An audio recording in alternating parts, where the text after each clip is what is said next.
আমি উদ্ভাসিত আগামীকাল, আমি ব্যস্ত যুগের কেউ নই। আমি উদ্ভাসিত আগামীকাল, আগামীকাল। কর্তৃত ফসলের চারা, আমি চির সবুজ চিরকাল, চিরকাল। আমি ব্যস্ত যুগের কেউ নই, আমি ব্যস্ত যুগের কেউ নই। আমি উদ্ভাসিত আগামীকাল, কর্তৃত ফসলের চারা,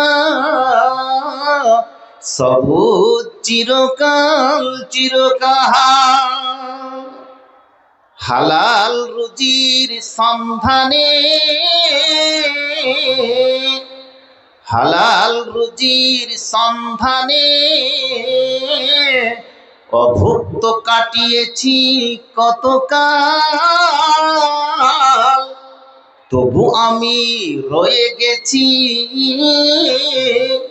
সবুজ চিরকাল, চিরকাল।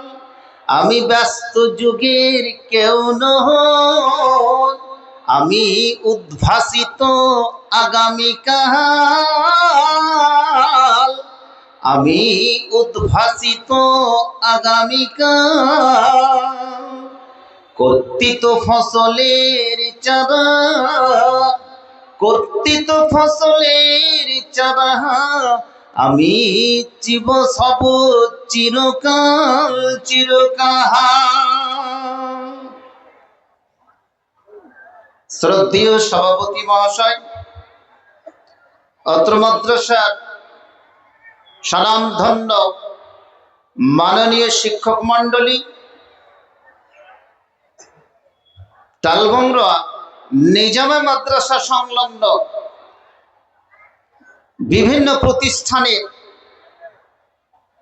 শিক্ষক ও শিক্ষিকা মন্ডলী, সর্বগ্রে অত্র এলাকার আমার স্নেহের ছাত্র ছাত্রীবৃন্দ, আজকের আয়োজিত প্রোগ্রামে টালবংরা দারুল উলুম নিজামিয়া মাদ্রাসার বাৎসরিক উন্নতি কল্পে, যেটাকে কেন্দ্র করে টালবংরার সমস্ত ছোট বড় নির্বিশেষে ভাইরা, দাদুরা, নানুরা আমার এবং আশেপাশে গ্রাম থেকে ছুটে আসা বন্ধুবর, বিভিন্ন জায়গা থেকে ছুটে আসা শিক্ষক, শিক্ষক মণ্ডলী এবং ছাত্রছাত্রীবৃন্দ, আবাল বৃদ্ধা বনিতা, সকলকে আমি আন্তরিক প্রেম, ভালোবাসা, অভিনন্দন জানাই। একবার আবারও পড়ি আসসালামু আলাইকুম ওয়া রাহমাতুল্লাহ। তারপরে তার শেষ নবী জনাবে হযরত মুহাম্মদ সাল্লাল্লাহু আলাইহি ওয়াসাল্লামের প্রতি হাজারো দুরূদ ও সালাম বর্ষিত হোক।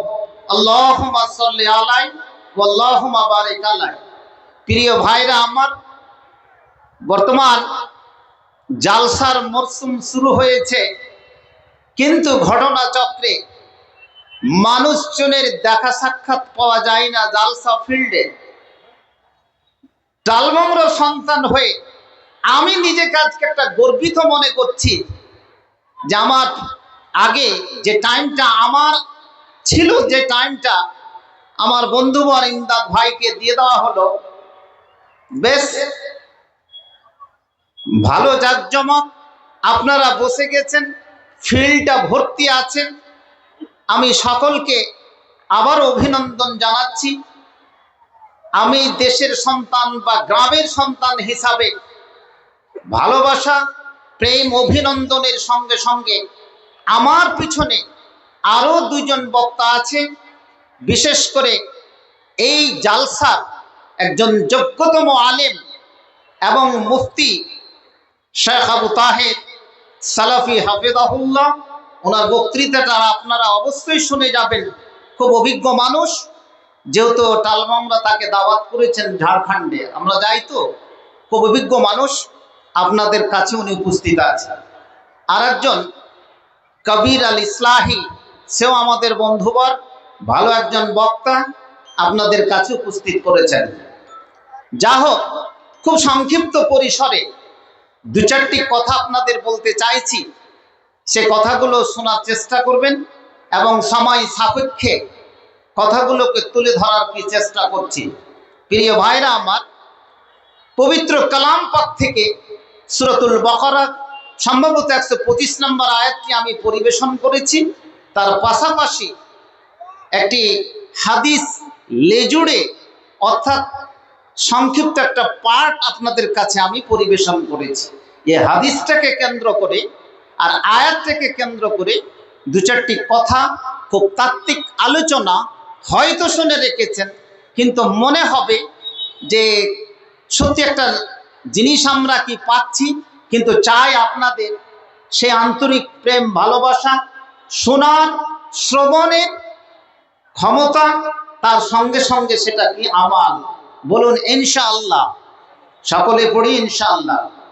প্রিয় ভাইরা আমার, এমন এই যুগ, এমন একটা সময় যে আপনি হয়তো আমি এখানে জালসা করতে এসেছি বা শুনতে এসেছি, বলা যাবে না যে এখান থেকে উঠে কি আমরা নিজের বিছানাতে শুইব। অহরহ যুবক যুবতীর মৃত্যু ঘটছে, আমরা চোখের সম্মুখে দেখতে পাচ্ছি। সেটাকে সম্মুখে রেখেই আমাদেরকে আগে কি এগোতে হবে। প্রিয় ভাইরা আমার, আল্লাহ রসুল কি যে পর্যায়ে এসেছিলেন আমাদের কাছে, এই পৃথিবীর কি মাঝে, হাদিসটার মোটামুটি একটু ব্যাখ্যা, প্রথমে অনুবাদ আপনাদের কাছে করি। আল্লাহ রসুলের যুগটাকে বলা হয়েছে সবচেয়ে থেকে উন্নত মানের যুগ, যেটা হচ্ছে 23 বছরের জীবন। এটাকে বলা হয়েছে খায়রুল কুরুনে কারনি, আমার যুগটা অর্থাৎ 23 বছরের জীবন, 23 বছরের অ্যাডমিনিস্ট্রেশন, শাসন, এটাকে বলা হয়েছে কি সবচেয়ে থেকে স্বর্ণ যুগ, উন্নত মানের যুগ। তারপরে একটা যুগ এসেছে নবীর যুগের পরে, যে যুগটাকে হচ্ছে কি খোলাফায়ে রাশেদিনের যুগ, যেটা প্রায় 30 বছর 40 বছর যাবত কি থেকেছে। এই যুগটাকে বলা হয়েছে প্রথম যুগ থেকে দ্বিতীয় উত্তম যুগ। তারপরে একটা যুগ এসেছে, যেই যুগটাকে বলা হয়েছে ওই দুটো যুগ থেকে উন্নত মানের যুগ। এই হাদিসটাতে তিনটা যুগের কথা কিন্তু বলা হয়েছে। তাহলে আমরা যেই যুগে অবস্থান করছি সেই যুগের কথা কিন্তু বর্তমান সে হাদিসটাতে কিন্তু উল্লেখ নেই। কিন্তু আমরা আলহামদুলিল্লাহ সমস্ত কিছুই করছি, বেঁচে আছি, মসজিদ করছি, মাদ্রাসা করছি, ইবাদত বান্দেগী সমস্ত কিছু করছি, কিন্তু এখানে তিনটা যুগের কথা বলা হয়েছে। প্রিয় ভাইরা আমার, কথাগুলো বিক্ষিপ্ত আকারে থাকলেও কথাগুলো শোনার চেষ্টা করবেন। এখানে করে আমরা অনেকেই আলিফ বাতাসা পড়তে জানি না, আমসিপারা পড়তে জানি না, কোরআন পড়তে জানি না। কিছু কিছু যুবক যুবতীরা মনে করে কি তারা কিছু বাংলা বই পড়ে, কিছু বাংলা তরজমা পড়ে, অনুবাদ করে, হাদিস হোক কিংবা তাফসীর হোক, সেগুলোকে পড়ার চেষ্টা করে।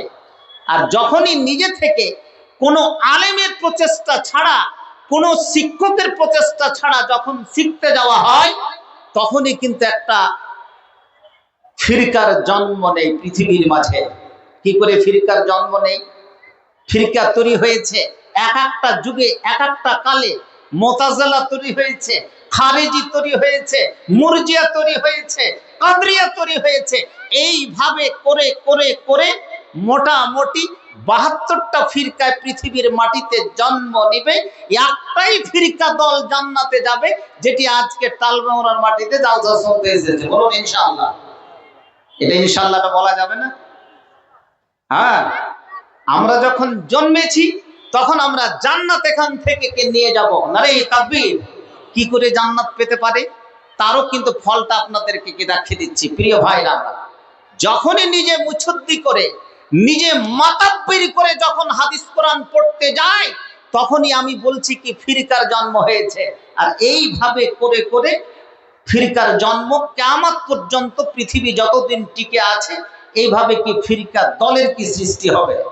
আমরা কোন দলের লোক একটু কথা জিজ্ঞেস করে নিই। আমরা টালমংরাতে যেটি বসবাস করছি আমরা কোন দলের? 72টার মধ্যে কোনটা কেউ কি বলতে পারবেন? আমরা কোন দলের লোক? কোন দলের? কিচ্ছু নেই। প্রতি বছর জালসা শুনছি, আপনাকে যদি জিজ্ঞেস করে যে কোন দলের লোক, ওই যে কে বলছে কি যে আমি মতির লোক, জান্নাত পাওয়া যাবে। প্রিয় ভাইরা আমার, ভালো করে কথাগুলো শুনুন, যুক্তিসঙ্গত কথা। জালসা অনেক শুনছি। ব্যাপারটা হচ্ছে এই ফিরকার কি জন্ম পৃথিবীর কি মাটিতে কি হয়ে গেল, আর এই ফিরকাকে নিয়ে আমরা আগে আগে কি চলতে আছি। আমরা হচ্ছে কি আহলে হাদিসের লোক। কি বললেন?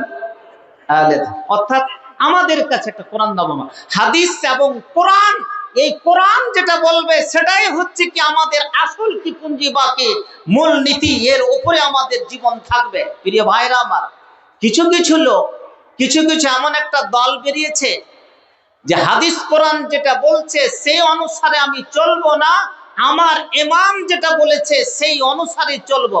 যারা হানাফি, হাদিস কোরআন কি বলেছে নয় সেটাকে তারা মিলাবে। ইমাম আবু হানিফা কি বলেছে, ইমাম মালিক কি বলেছে, ইমাম শাফি কি বলেছে, ইমাম আহমদ বিন হাম্বল কি বলেছে, ওই অনুসারে কি তারা চলছে এক একটা মাযহাবী দল।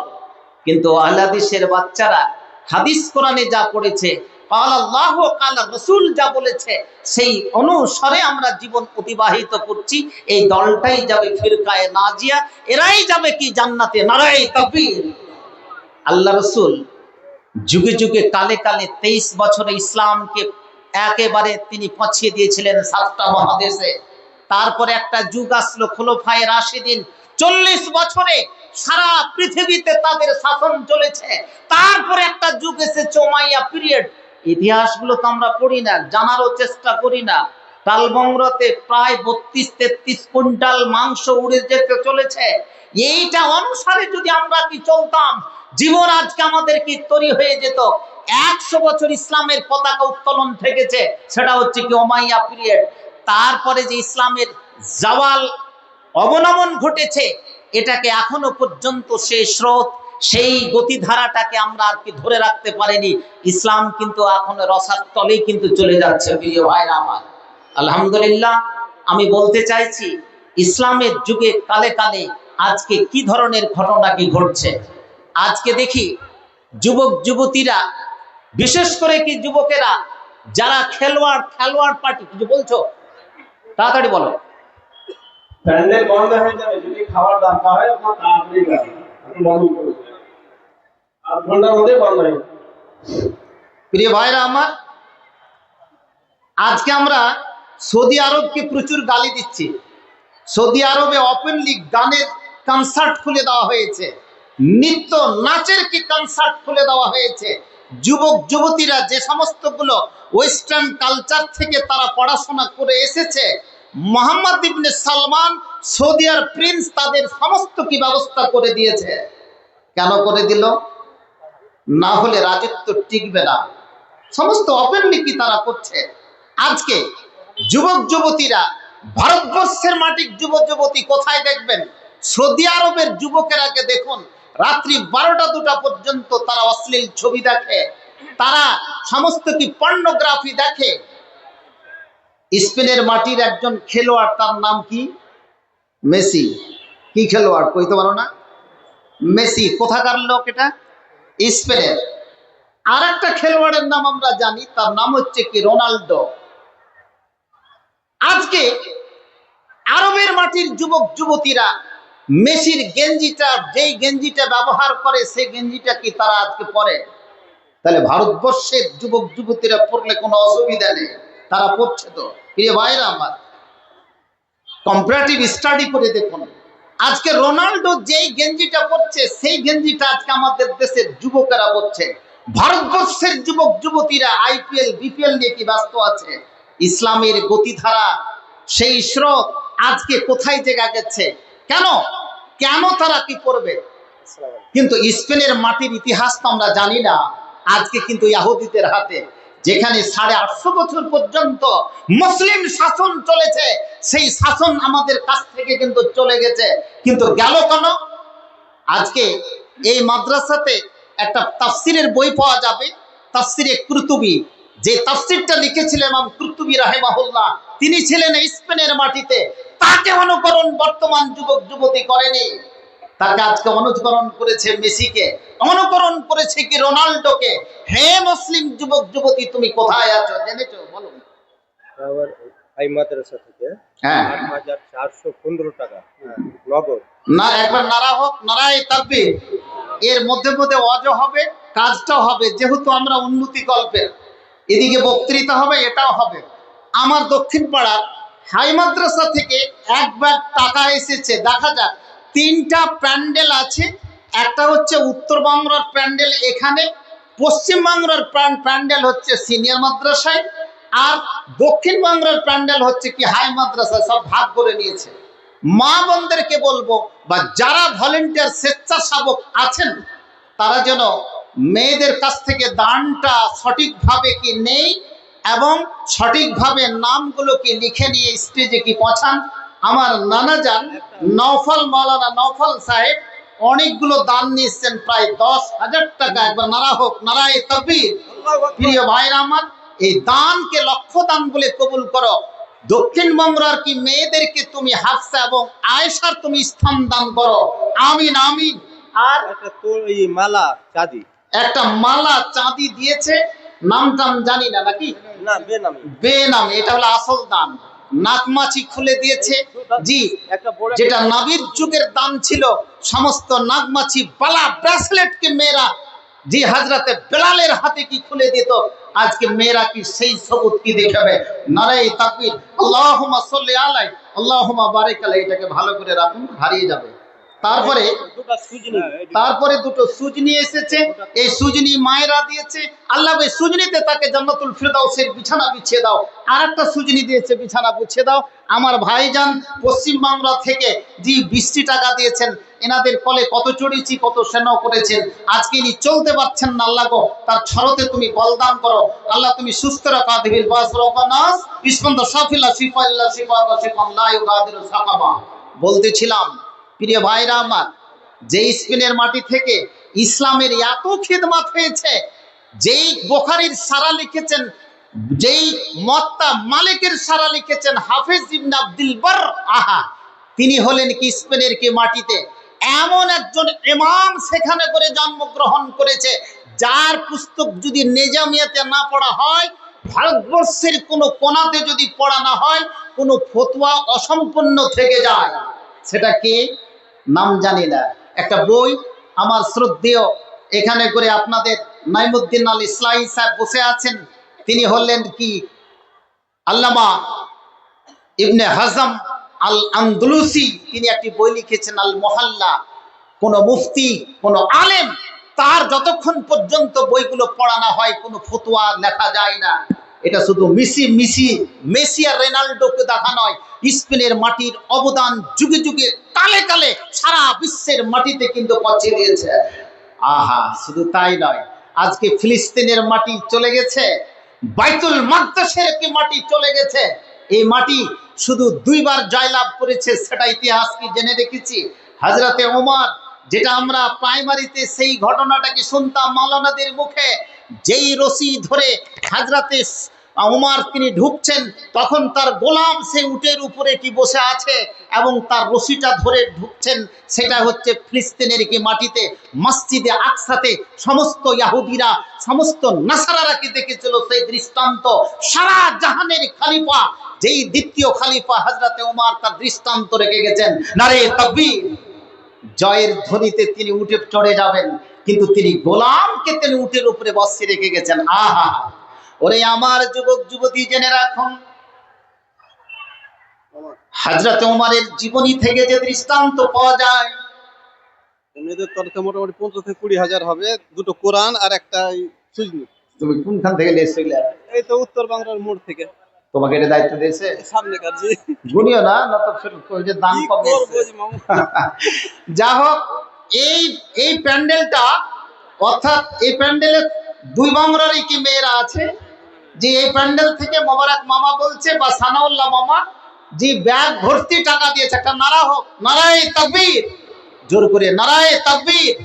প্রিয় ভাইরা আমার, এখানে আমার বোন সেটা দান করলেন। মোবারক মামার কে? বোন সিতারা। তার বোন সিতারা একটি কোরআন দান করেছে। খায়রুকুম মান তাআল্লামাল কোরআন ওয়া আল্লামা। তোমাদের মধ্যে সবচেয়ে সেই ব্যক্তি ভালো কি যে কোরআন শিখলো বা অপরকে শিক্ষা দিল। একটা কোরআন এখানে দান করেছে। কে 50টি টাকা দিয়েছে? মোবারক মামার শ্বশুর শাশুড়ি এবং বাবার জন্য কি 500টি টাকা। মাশাআল্লাহ, এই দানগুলোকে লক্ষ্য দান বলে পিছনে আপনারা। আসসালামু আলাইকুম। একটা ছেলে কোন মেয়ে ছেলের হারিয়ে আছে, মেয়ে ছেলে তখন কি অবস্থায় আছে, এখানে স্টেজে তোমার ছেলে জমা আছে। ছেলে বলছে বাড়ি বালুয়া ঘাট, ছেলে বলছে বাড়ি বালুয়া ঘাট, বাবার লোকটা যেন কি বলছে অহেদুর।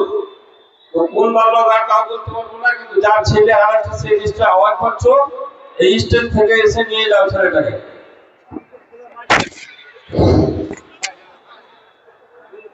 সময় ঘনিয়ে আসছে, আমি আমার বক্তৃতার দিকে যেতে পারছি না। এত ডিস্টার্বের তো ওয়াজ করি না আমি কোনোদিন।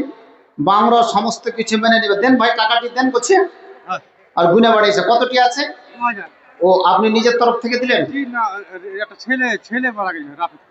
আপনার কোথায় বাড়ি আপনার? এই পশ্চিমবাংলা। আহা, যুবক ছেলে মারা গেছে। কতটি টাকা দিলেন? 2000। আহা, মা ক্যাথা দিয়েছে, বাবা 2000 টাকা দিয়েছে। যুবক ছেলে মারা গেছে। আল্লাহ গো, ছেলে মেয়ে আছে? আহা, আল্লাহ তুমি জান্নাতুল ফিরদাউসের বিছানা বিছিয়ে দাও। আল্লাহ গো, ওই ছেলেকে তুমি কবুল করে নাও।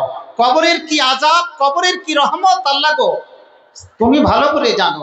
কয়দিন আগে মাওলানা মুসা সাহেবের ছেলে 5টা ছেলে মেয়ে রেখে অসহায় কয়দিন আগে মারা গেল হঠাৎ রূপে। কোন ফাজাতে মত, বাগতাতান মতকে, সাডেনলি মতকে হাদিসের ভাষায় ভালো বলা হয়নি। আল্লাহ গো, আমাদের মতগুলোকে তুমি সঠিকভাবে দিও। জি, জান্নাতের মত জান্নাত পাওয়ার মতো করে দিও। এ ভাইকে তুমি 2000কে 2 লক্ষ বলে কবুল করো। আর কি দিয়েছে? জি, তোমার আপনার নামটা? আমির হোসেনের শাশুড়ি মা একটা পায়ের কি দিয়েছে আর কি। এই দানকে তুমি লক্ষ্য দান কবুল করো এবং আল্লাহ গো তাকে তুমি জান্নাতুল ফিরদাউসে সেই কি গয়নাগাঠি তুমি পরিয়ে দাও। এই টাকা নাও। আর একটা তাবিজ কে যেন কে দিয়েছে? হাই মাদ্রাসা। এটা আলাদা করেন, এগুলো আলাদা করেন, একটা আলাদা পাত্রে রাখেন। ভাইরা আমার, খুব গুরুত্বপূর্ণ একটা ভয়ঙ্কর হাদিস বলে আমার বক্তৃতার দিকে শেষের দিকে কিন্তু চলে যাচ্ছি। একেবারে শেষের দিকে আবল তাবল ভাষায় বক্তৃতাটা ডিস্টার্ব হয়ে যাচ্ছে। শেষে ইচ্ছা করেছিলাম যে কিছুটা শেষে দান নেব, কিন্তু টালবাংলা লোক খুবই ব্যতিব্যস্ত হয়েছে দান দেওয়ার জন্য। আপনারা পিছনে লিখিয়ে দিন, একই সঙ্গে দোয়াটা হয়ে যাবে। দান তো নেব আপনাদের কাছে। প্রিয় ভাইরা আমার, একটা হাদিসে বলছে আমুরুকুম বিখামসিন, আমি তোমাদের জন্য 5টা জিনিসের হুকুম করছি। 5টা জিনিসের মধ্যে কি? ভালো করে কান খুলে শুনবেন, এটা সবারই দরকার, ছোট বড় নির্বিশেষে সবারই। খামসিদের মধ্যে একটা বলছে কি বিল জামা, একটা হচ্ছে কি জামাতের তোমাদের কি হুকুম করলাম। ভয়ঙ্কর হাদিসটা কি? প্রত্যেকটা মানুষের দৃষ্টি আকর্ষণ করছে আমি। ফাইন্নাহু মান খারাজা মিনাল জামা, যদি কোনো ব্যক্তি জামাত থেকে বেরিয়ে যায়, কিলা শিবরিন কথাটি এসেছে 1 বিঘা, 1 বিগত। ভালো বাংলায় বলে বিগত, তার মানে বিগত বলতে কি 1 বিত্তা, যেমন আমরা গ্রাম বাংলাতে বলি। জামাত থেকে যদি 1 বিত্তা বা 1 বিগত যদি বেরিয়ে যায়, ফাকাদ খালা রিবকাতাল ইসলামে মিন উনুকিহি, তাহলে সে ইসলামের বন্ধন থেকে সে কি বেরিয়ে গেল। আহা, ভয়ঙ্কর হাদিস।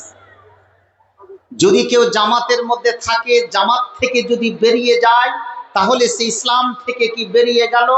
আমার যুক্তির কথাটা সব যুবক ছেলেরা আছে, সবারই দৃষ্টি আকর্ষণ করছি।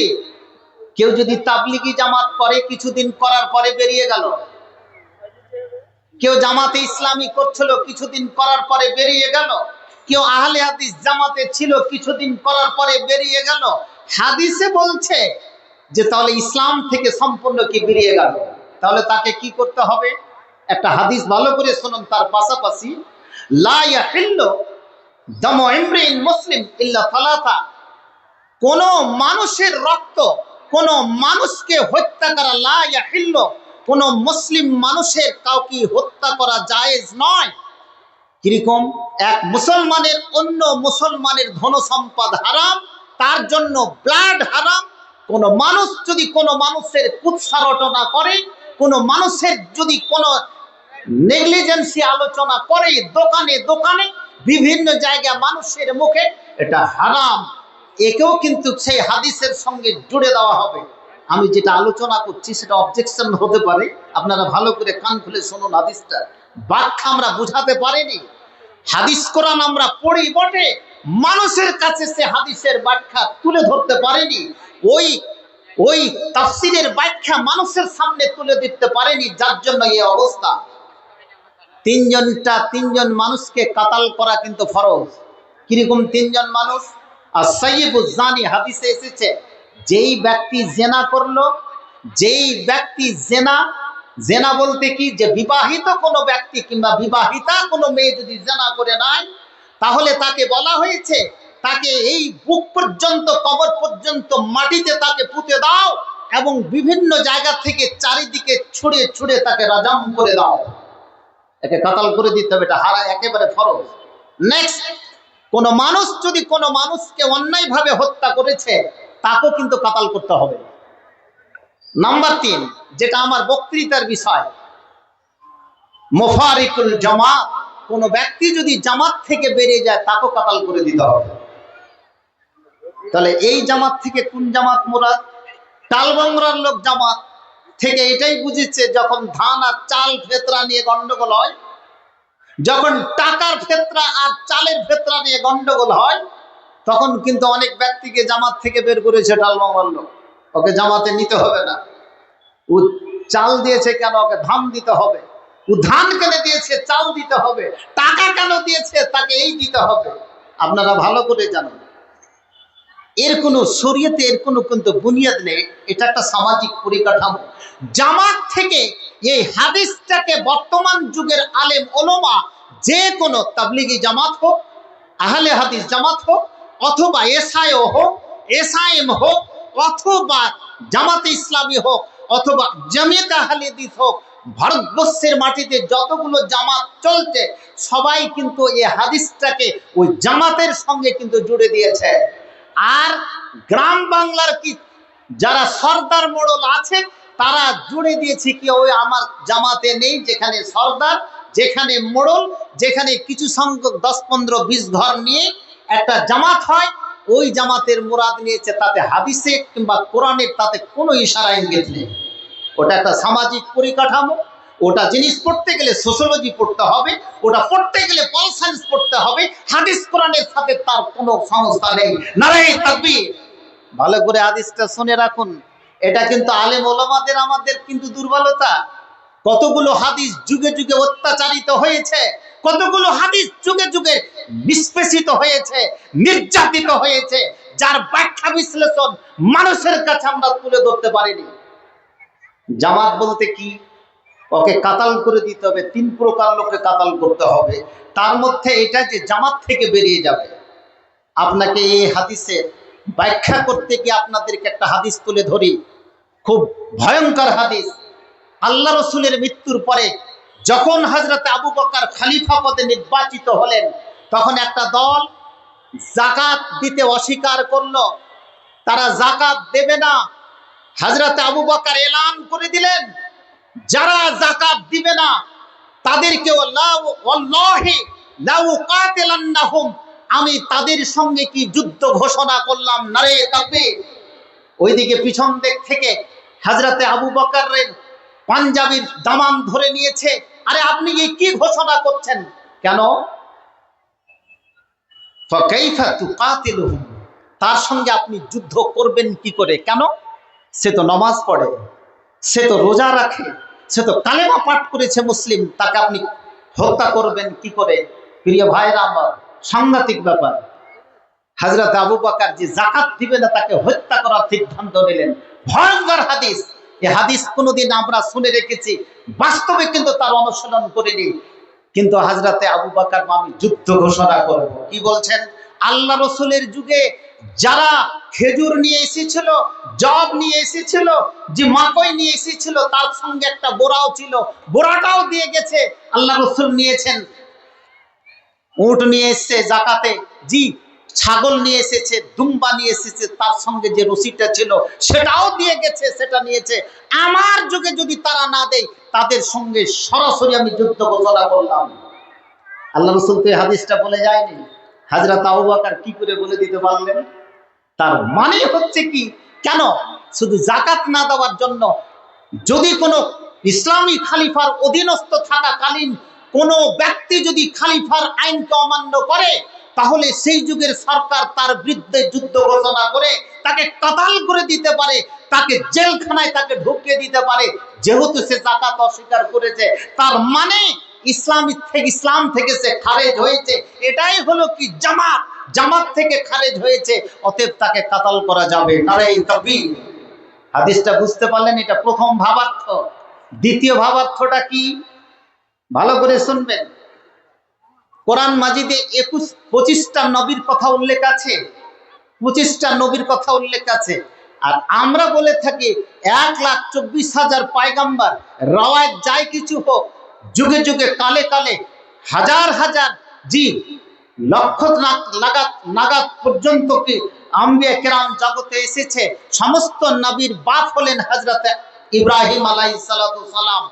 হযরত ইব্রাহিম আলাইহিস সালাতু সালাম যখন আরবের মাটিতে আসলেন, তখন তাকে হুকুম করা হচ্ছে, আল্লাহ তাআলা বলছে, আয়াতটা আমি ওখানে পাঠ করেছি সূরা বাকারার 125 নম্বর আয়াত পাঠ করেছি, আনতাহিরা বাইতিয়া, হে ইব্রাহিম এবং তোমার ছেলে কি করো, বাইতিয়া তাহেরা বাইতিয়া, আমার ঘরটাকে তুমি পরিষ্কার করো। ঘর বলতে কি, কাবা শরীফ। আজকে মসজিদ পরিষ্কার করার জন্য একজন রাখা হচ্ছে ঝাড়ুদার, মসজিদ আজান দেওয়ার জন্য একজন রাখা হচ্ছে, সেটা আবার ইন্টারভিউর মাধ্যমে একজন ইমামকে রাখা হচ্ছে। এটা হচ্ছে পারিপার্শ্বিক সামাজিক থেকে। আর দিদির মুয়াজ্জিন তো কোনোদিন আজান দেয় না, দিদির ইমাম তো কোনোদিন আজান দেয় না। একটা মসজিদে 9টা ইমাম, একটা মসজিদে কি 10টা মুয়াজ্জিন। হে টালমংরার মানুষ, তুমি বেঈমান হারামি, তুমি খাচ্ছ, সরকারকে ফাঁকি দিয়েছো, আর সবচেয়ে ফাঁকি দিয়েছো কোথায়? আল্লাহ। প্রিয় ভাইরা আমার, ভালো করে কথাটি ভালো করে শুনো। মসজিদকে পরিষ্কার করার জন্য ইব্রাহিমকে বলছে, কাবা শরীফকে এবং তার ছেলেকে। তার মানে এটা আলেমের দায়িত্ব, এটা আলেমের দায়িত্ব যে তুমি মসজিদকে ঝাড়ু লাগাবে, পরিষ্কার করবে, তুমি খাদেম রাখবে, এটা কথা নয়। শরীয়ত সেটাই বলছে, আমি কি করে রাখতে পারি? তো আমি তো একজন আলেম, আমি কি করে ঝাড়ু দিতে পারি? আনতাহিরা বাইতিয়া লিতাইফিন ওয়াল আকিফিন ওয়া রুকআই সুজুদ। আবার সূরা হজের 26 নম্বর আয়াত ওখানে বলছে ওয়াল কায়িমিন। ওরে আমার যুবক যুবতী, জেনে রাখুন, যখন কোনো মসজিদ তৈরি হয়ে যায়, মসজিদ তৈরি হয়ে যাওয়ার পরে, কাবা শরীফ তৈরি হয়ে যাওয়ার পরে হযরত ইব্রাহিমকে বলছে, ওরে ইব্রাহিম এবং তোর ছেলে দুইজন মিলে মিশে আজ এই ঘরটাকে তোরা ঝাড়ু দিবি, পায়খানা পরিষ্কার করবি। যখন কোনো মুসল্লি নামাজ পড়তে আসবে, যখন এখানে করে আসবে, তখন তাদের নাক থেকে, তাদের কান থেকে, তাদের মুখ থেকে, শরীর থেকে, পা থেকে যতগুলো ধুলোবালি পড়বে, সেগুলোকে তুমি ঝাড়ু লাগাবে, পরিষ্কার করবে। এটা ইব্রাহিমকে ঘোষণা হয়ে গেল। এবং শুধু তাই নয়, তার ছেলে ইসমাইলকে ঘোষণা হয়ে গেল। ওরে যুবক যুবতী, জেনে রাখুন, জেনে রাখুন, মসজিদ শুধু টাইল দিয়ে তৈরি করা নয়, টাইলস মার্বেল দিয়ে তৈরি করা নয়। মসজিদের হেফাজত করতে বলা হয়েছে, যেমন ইব্রাহিমকে বলা হলো, যেমন ইসমাইলকে বলা হলো। এইরকম ঘটনা কোরআন মাজিদের ভিতরে ভরি ভরি ঘটনা পাওয়া যায়।